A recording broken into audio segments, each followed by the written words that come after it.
وادی رضا کی کوہ ہمالا رضا کا گئے اور جس سمت دیکھیے وہ علاقہ رضا کا گئے. بسم اللہ الرحمن الرحیم.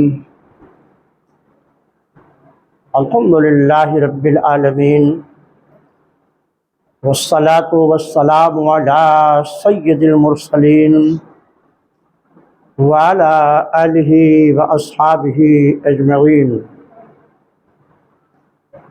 اما بعد فاعوذ باللہ من الشیطان الرجیم.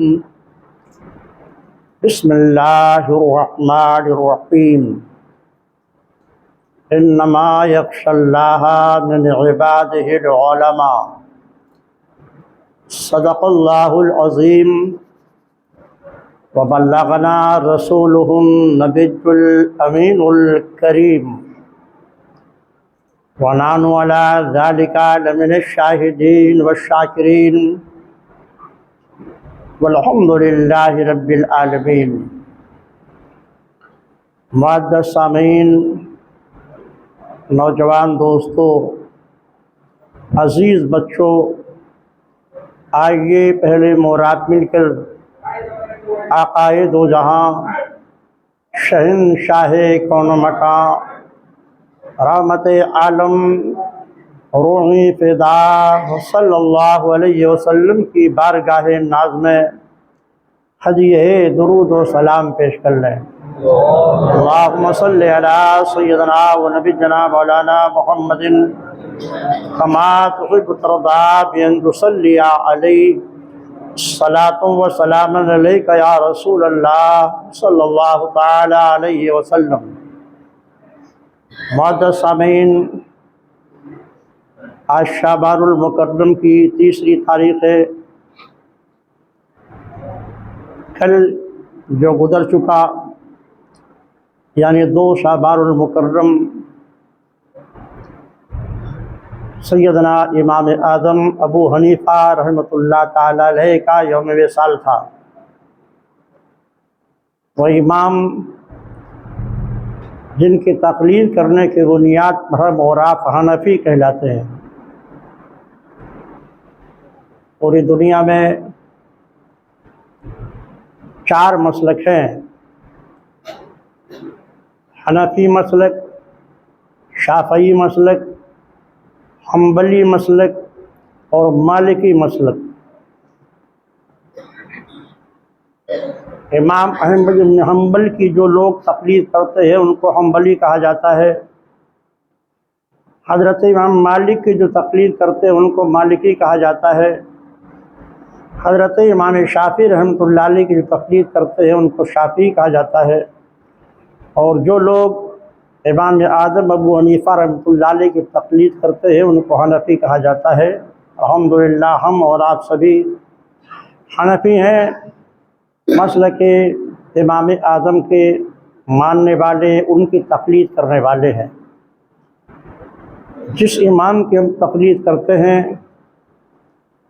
ان کی حالت زندگی مختصر تذکرہ حصول برکت کے لیے آج کی اس محفل خاص میں ہونا ہے، تاکہ ہمارے نوجوان بچے جو اسکول و کالج میں پڑھتے ہیں انہیں بھی اس کا علم ہو جائے کہ ہم جس امام کی تقلید کرتے ہیں وہ کون ہیں.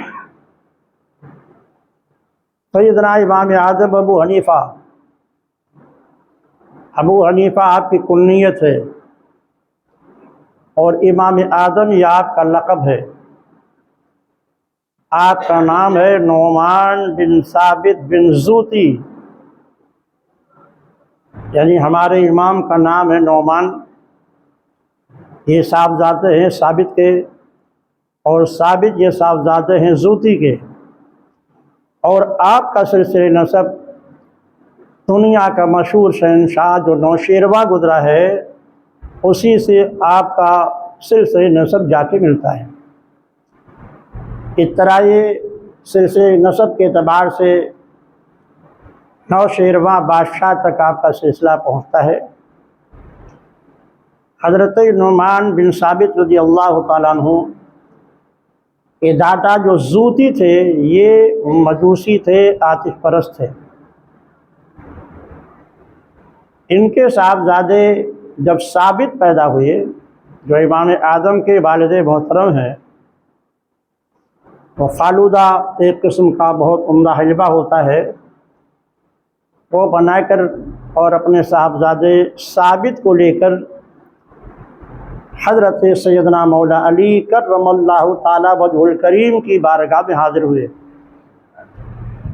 اور ثابت کو حضرت مولا علی کی گود میں دے دیا، فالودہ پیش کیا اور فرمایا کہ میرے بچے کے لیے خیر و برکت کی آپ دعا فرما دیں۔ حضرت سیدنا مولا علی کرم اللہ تعالی وجہ الکریم نے حضرت ثابت کے اور ان کے آئندہ آنے والے اہل و عیال کے لیے، اولاد کے لیے بے شمار دعائیں دی۔ اس طرح حضرت سیدنا امام اعظم ابو حنیفہ رحمۃ اللہ علیہ، یہ بھی حضرت مولا علی کی دعا ہی کی نشانی ہے۔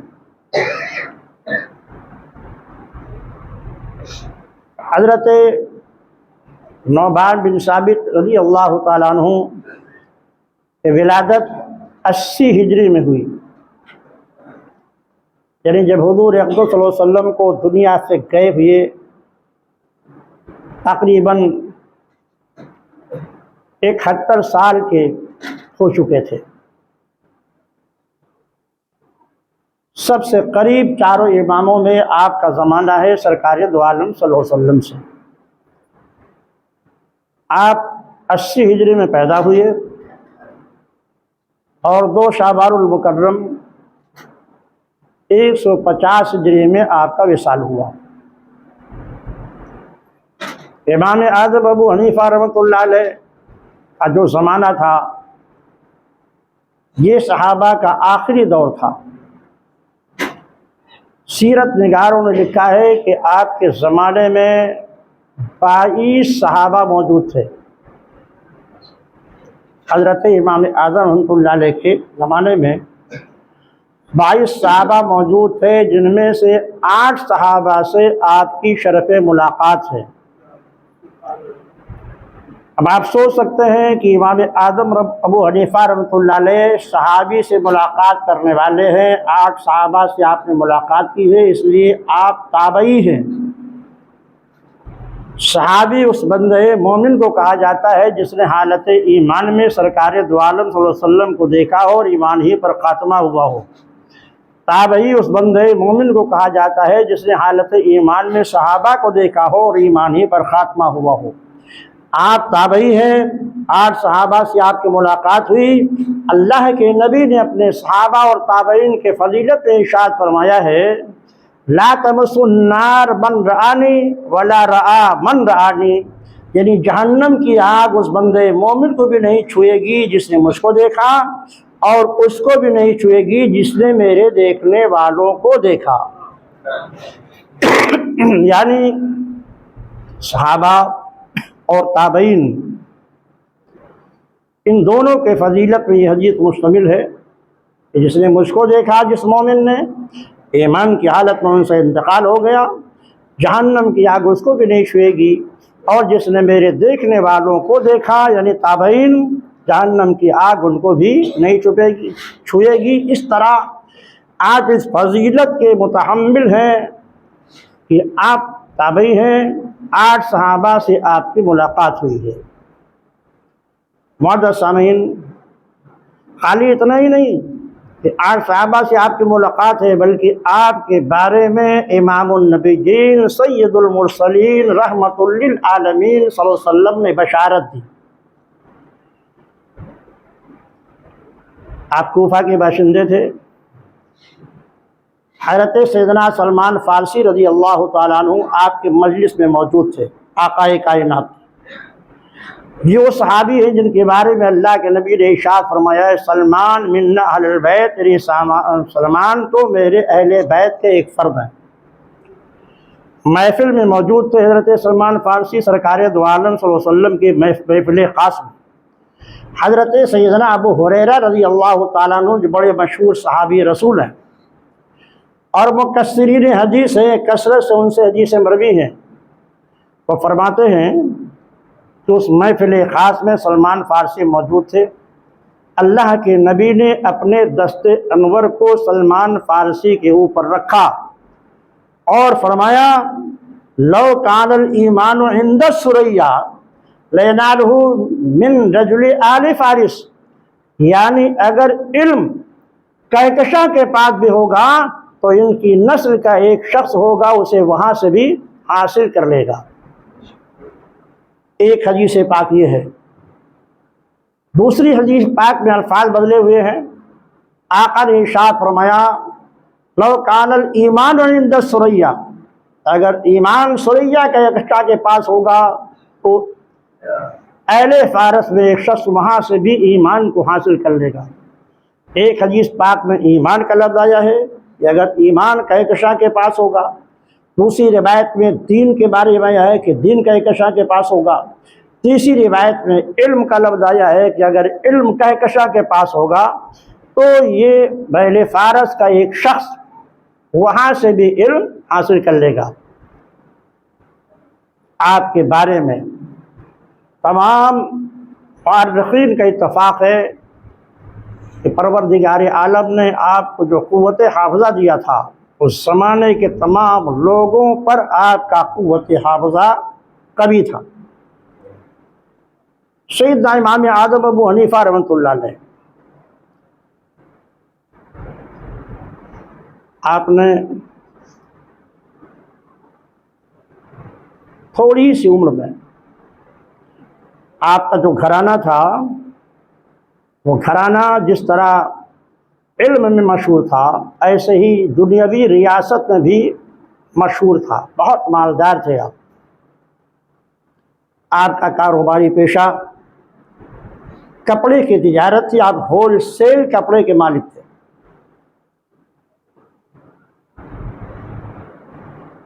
علماء نے جب آپ کی پیشانی پہ نظر ڈالی، اس زمانے کے محدثین نے آپ سے ارشاد فرمایا کہ آپ کے پیشانی پر علم کی چمک ہے اور آپ دین مصطفی کی بہت بڑی مدد کریں گے، اس لیے آپ کاروبار کے بجائے علوم دینیہ کی طرف متوجہ ہو جائیں۔ یہ بات ان کے دل میں بیٹھ گئی اور اس کے بعد انہوں نے علم حدیث، علم فقہ، اصول فقہ، اصول حدیث، علم کلام، فصاحت و بلاغت، علوم ادبیہ، جتنے مروجہ علوم تھے ان سارے علوم میں آپ نے اپنے زمانے کے تمام علماء پر فوقیت حاصل کی۔ آپ کے مشہور استاد حضرت حماد ہیں، مؤدب اتنے تھے کہ جب تک آپ کے استاد محترم حضرت حماد دنیا میں زندہ رہے اپنی درسگاہ نہیں قائم کی اور اپنے استاد کے مکان کی طرف کبھی پیر پھیلا کے بیٹھے نہیں۔ حضرت سیدنا امام اعظم ابو حنیفہ رحمۃ اللہ علیہ علم فقہ جس سے مسائل دینیہ کا علم ہوتا ہے، اس کے آپ مدون ہیں، یعنی سب سے پہلے جس نے فقہ کی تدوین کی ہے وہ حضرت سیدنا امام اعظم ابو حنیفہ رحمۃ اللہ علیہ۔ اپنے زمانے میں آپ کے جو تلامذات ہیں امام ابو یوسف، امام محمد، حضرت عبداللہ بن مبارک، حضرت ظفر، یہ تقریباً 80 شاگرد ایسے تھے آپ کے جو سب کے سب مجتہد تھے۔ انہی کی آپ نے فقہ کی ایک کمیٹی بنائی تھی، آزادی رائے کے ساتھ قرآن و حدیث کے روشنی میں اس آنے والے مسئلے پر گفتگو ہوتی تھی۔ 90,000 ایسے مسائل تھے۔ کبھی دلائل سننے کے بعد تمام شاگرد بھی آپ کے قول پر متفق ہو جاتے تھے تو اس مسئلے کو متفق علیہ کر کے لکھ لیا جاتا تھا۔ کبھی ایسا ہوتا تھا کہ آپ کے خاص شاگرد امام ابو یوسف، امام محمد، یہ کسی مسئلے پر ایک طرف ہو جاتے تھے اور امام صاحب ایک طرف ہوتے تھے، اس کو اسی اختلاف کے ساتھ لکھ لیا جاتا تھا۔ کبھی ایسا ہوتا تھا کہ امام ظفر وہ الگ ہوتے تھے اور یہ تینوں ایک ہو جاتے تھے دلائل کی روشنی میں، تو اس کو اسی طرح کے اسے قلم بند کر لیا جاتا تھا۔ اس طرح تقریباً 90,000 مسائل حضرت امام اعظم ابو حنیفہ رحمۃ اللہ تعالیٰ علیہ نے اپنے زمانے میں فقہ کا جمع کر دیا تھا، اسی لیے تدوین فقہ کا سہرا آپ ہی کے سر ہے۔ بڑے بڑے علماء، محدثین، مفتیان کرام اور مجتہدین مسائل میں پریشان ہوتے تھے تو آپ کی بارگاہ میں حاضر ہوتے تھے۔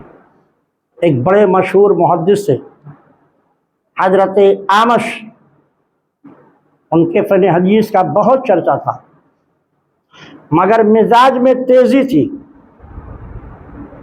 ایک دن وہ اپنے تلامذہ کے سامنے درس حدیث دے رہے تھے، حدیث کا سبق چل رہا تھا۔ اسی درمیان میں ان کی اہلیہ نے اندر سے کنڈی کھٹکھٹا دی، اس بات کی اطلاع دینے کے لیے کہ گھر میں آٹا ختم ہو گیا ہے۔ ادب یہی ہے کہ اگر شوہر چند علماء کے بیچ میں یا مہمانوں کے لیے بیٹھا ہوا تو عورتیں دروازہ کھٹکھٹا دیتی ہیں تو تاکہ معلوم ہو جاتا ہے کہ کوئی کام ہے، پھر آدمی اندر جاتا ہے، پھر اپنی حاجت بیان کرتی ہے۔ تو حضرت اعمش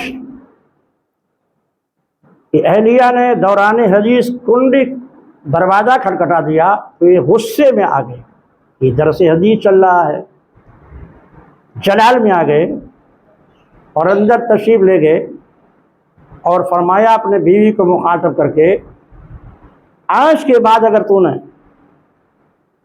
مجھے خود کہا کہ آٹا ختم ہے تو 3 طلاق ہے تجھے، کسی سے کہلایا تو 3 طلاق ہے، کاغذ میں لکھ کے دیا تو 3 طلاق ہے۔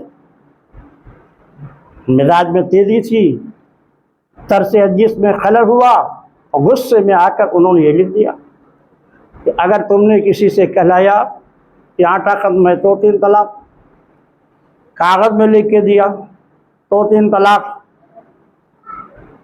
خود کہا تو 3 طلاق۔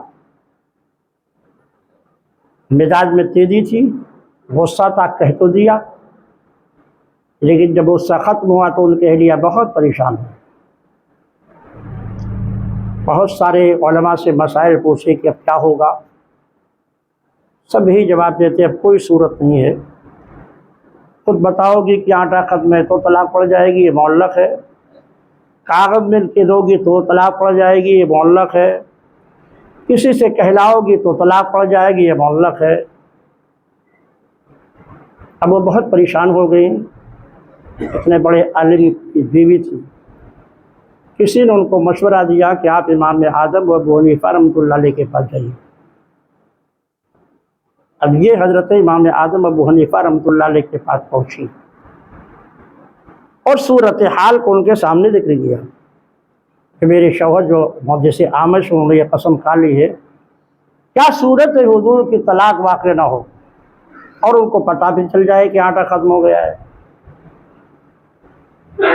آپ نے مسکرا کے فرمایا بہت آسان ہے، جب محدث اعمش سو جائیں تو آٹے کی ڈوری کو لے جا کر ان کے کرتے میں باندھو، کرتے میں باندھو گی، جب وہ بیدار ہوں گے تو ان کو پتہ چل جائے گا کہ آٹا ختم ہے اور اس کا طلاق بھی نہیں ہوگی اور تم کو پریشانی سے نجات بھی مل جائے گی۔ بڑے بڑے علماء محدثین جب پریشان ہو جاتے تھے تو اب کی بارگاہ میں تشریف لاتے تھے۔ ایک شخص اپنے بیوی سے پانی مانگا، چھت پہ کھڑا ہوا تھا، وہ بیوی گلاس میں پانی لے کر کے سیڑھی سے چڑھ کے گئی، جب وہ آخری سیڑھی پر پہنچی تو غصے میں آ کر شوہر کہتا ہے اگر تم پانی لے کر کے آگے بڑھی تو 3 طلاق، اگر تم پانی لے کر کے نیچے اتری تو 3 طلاق، تم نے اگر پانی کو پی لیا تو 3 طلاق، اگر تم نے پانی کو پھینک دیا تو 3 طلاق۔ اب اگر آگے بڑھتی ہے تو 3 طلاق ہو جائے گی، زینے کے نیچے اترتی ہے تو 3 طلاق ہوگی، پیتی ہے تو بھی 3 طلاق ہوگی، کسی کو دیتی ہے تو بھی 3 طلاق ہوگی۔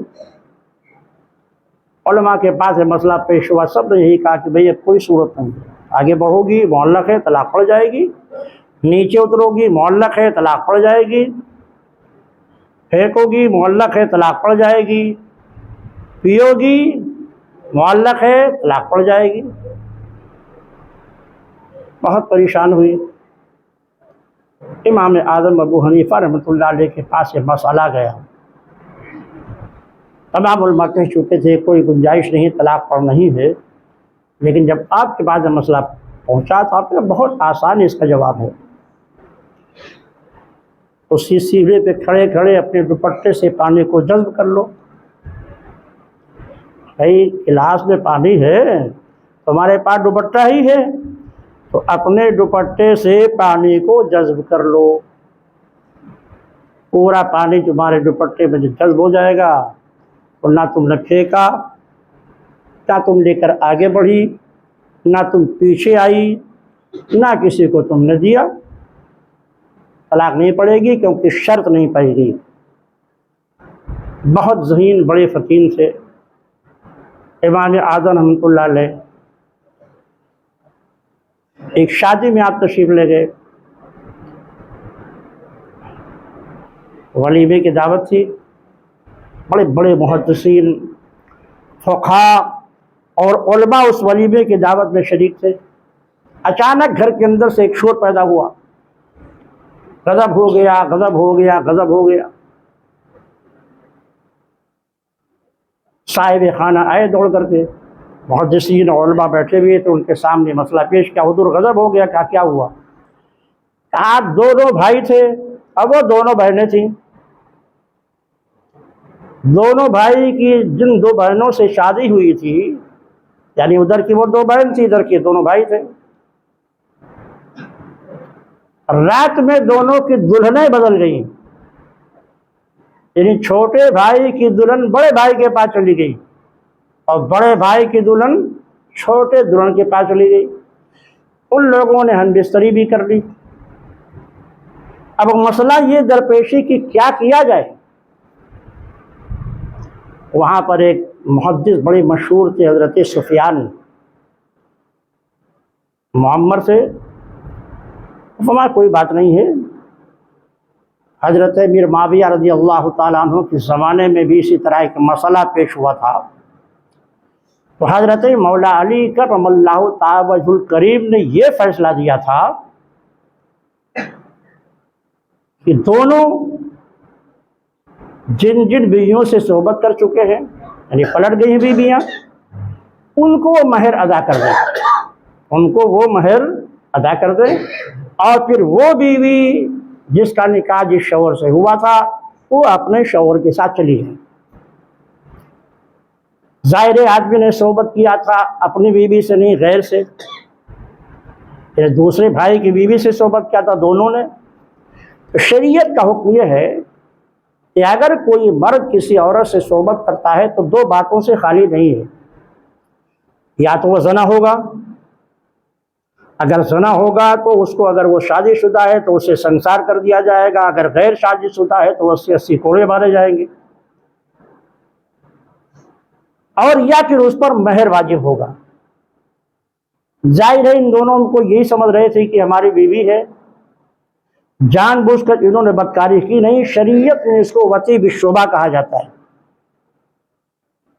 وطی بالشبہ کو آسان لفظوں میں آپ یوں سمجھ لیجیے کہ آپ جس کمرے میں رہتے تھے اس میں آپ ہی کی بیوی رہتی تھی، کوئی دوسرا اس میں نہیں جاتا تھا، صرف آپ کی بیوی رہتی تھی۔ آپ آفس سے آئے، کمرے میں اندھیرا تھا، لیکن آپ کی بیوی آپ کے بستر پہ موجود نہیں تھی، کوئی دوسری عورت آپ کے بستر پہ موجود تھی، تاریکی کی وجہ سے آپ نے سمجھا میری بیوی ہے اور آپ نے اسے صحبت کر لیا۔ اس کو کہتے ہیں وطی بالشبہ، یعنی بیوی سمجھ کر آدمی نے غلطی سے وطی کر لیا۔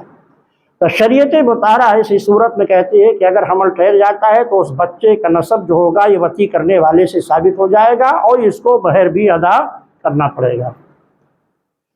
تو آپ نے ارشاد فرمایا کہ مولا علی نے ہی فیصلہ فرمایا تھا کہ دونوں جن جن عورتوں سے صحبت کر کے تو ان کو مہر دیتے ہیں، اور اس کے بعد جو بیوی جس سے نکاح ہوا تو اپنے شوہر کے ساتھ چلی جائے۔ یہ حضرت سفیان نے مشورہ دیا، فتویٰ دیا انہوں نے، بہت بڑے عالم تھے، محدث تھے۔ لیکن ایک بزرگ کھڑے ہوئے اور کہا ابو حنیفہ رحمۃ اللہ علیہ بالکل خاموش ہے، ان کے فقہ کا ہر جگہ چرچا ہے، بڑے بڑے مسائل میں لوگ جب پریشان ہو جاتے ہیں تو ان کے پاس آتے ہیں، لہذا ان کی بھی رائے معلوم کی جائے کہ وہ کیا فرماتے ہیں۔ انہوں نے عرض کیا کہ حضور آپ کیا فرماتے ہیں؟ تو وہ سفیان جنہوں نے پہلا مسئلہ بتایا تھا کہا یہی تو کہیں گے اور کیا کہیں گے، ارے جو میں نے کہا ہے وہی یہ کہیں گے۔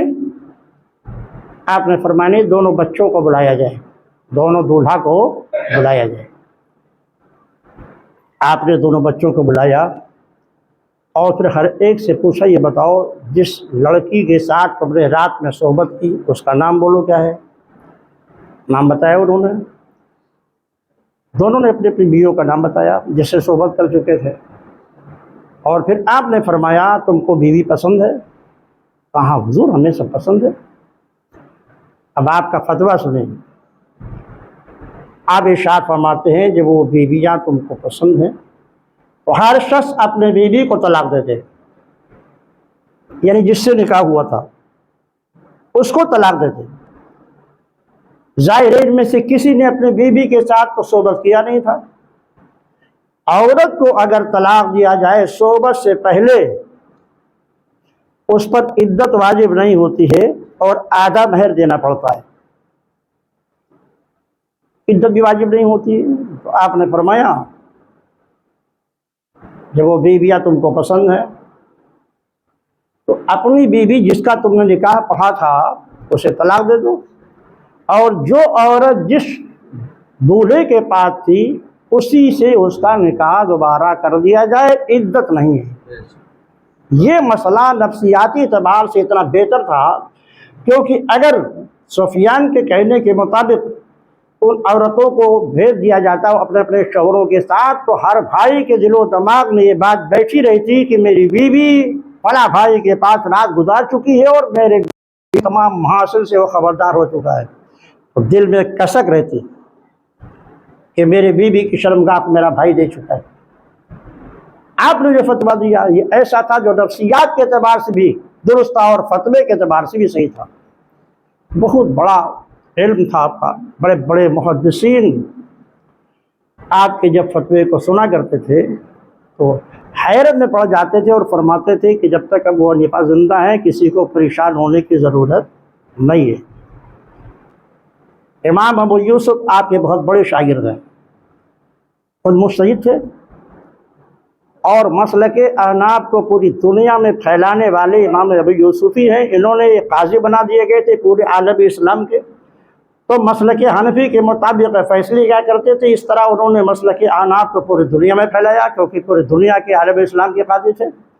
اور دوسرے شاگرد امام محمد رحمۃ اللہ علیہ انہوں نے بڑی ضخیم کتابیں، زیادات، مبسوطات، سیر صغیر، سیر کبیر، جامع صغیر، جامع کبیر لکھا، اور اس طرح امام صاحب کے مسائل کو کتابوں میں محفوظ کر دیا۔ تو ان دو شاگردوں نے پوری دنیا میں مسلک احناف کو پھیلایا، ایک نے عہدے قضا قبول کر کے اور دوسرے نے تصنیف و تالیف کے ذریعے۔ امام ابو یوسف اتنے بڑے عالم تھے، اتنے بڑے قاضی تھے عالم اسلام کے، لیکن ایک بار ان سے غلطی ہو گئی۔ غلطی کیا ہو گئی کہ اب ان کو یہ سمجھ میں آ گیا کہ اب مجھے سب کچھ علم مل چکا ہے، لہذا میں الگ درسگاہ قائم کر لوں۔ الگ درسگاہ قائم کر کے امام ابو یوسف بیٹھ گئے۔ امام صاحب کو اطلاع ملی تو ایک شاگرد کو بلایا اور فرمایا جا کر کے ابو یوسف سے مسئلہ پوچھو۔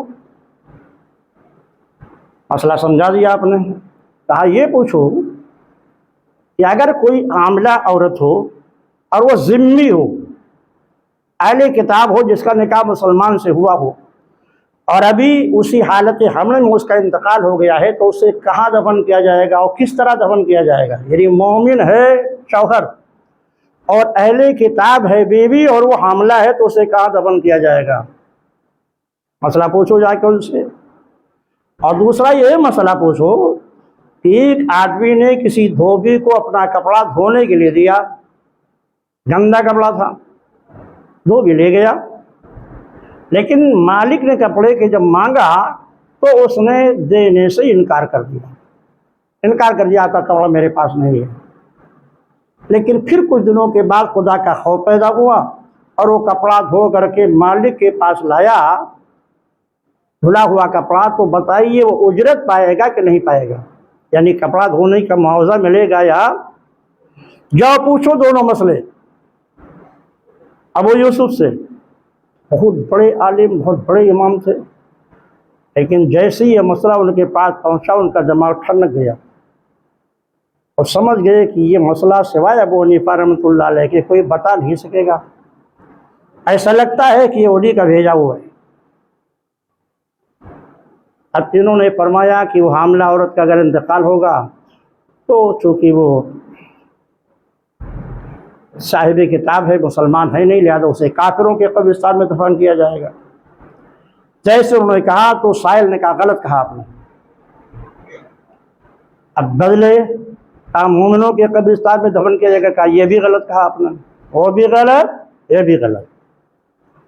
کہا اچھا کپڑا دھونے والے کو اجرت ملے گا کہ نہیں؟ کہا ملے گا، کہا غلط، کہا نہیں ملے گا، کہا یہ بھی غلط۔ اب یہ بہت پریشان ہوئے اور فوراً اپنی درسگاہ سے اٹھ کر آئے اور آپ کے قدموں میں گر پڑے۔ آپ فرماتے لگتا ہے کہ وہ اجارہ والا مسئلہ اس کا جواب تم سے نہیں بن پڑا۔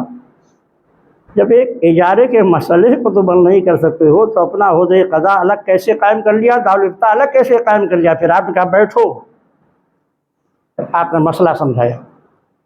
عورت جب حالت حمل میں ہوتی ہے تو بچے کا چہرہ پیٹھ کی طرف ہوتا ہے، چونکہ اس کی ماں صاحب کتاب ہے، کافرہ ہے، مومنہ نہیں ہے، اس لیے اسے دفن تو کریں گے مسلمانوں ہی کے قبرستان میں، مگر اس مرنے والی عورت کا چہرہ قبلہ سے پھیر دیں گے پورب طرف، تاکہ اس بچے کا چہرہ جو مومن ہے، کیونکہ مومن کی منی سے پیدا ہو رہا ہے وہ، اس کا چہرہ کعبہ شریف کی طرف ہو جائے۔ یہ اس کا جواب ہے۔ اور فرمایا وہ کپڑا دھونے والے مسئلے کا جواب یہ ہے کہ اگر اس نے انکار سے پہلے دھو دیا تھا تو اس کا مطلب مالک کے لیے دھلا تھا، لہذا وہ معاوضے کا مستحق ہوگا، اور اگر انکار کے بعد دھلا اس نے تو اس کا مطلب اپنے لیے دھلا تھا، لہذا وہ معاوضے کا حقدار۔ اللہ تعالیٰ ان کے فیض و برکات سے ہمیں اور آپ سب کو مستفیض فرمائے، اور اس امام کے طفیل میں عالم اسلام پر اپنا خصوصی فضل و کرم فرمائے، ان حضرات کی سنت باقی ادا فرمائے۔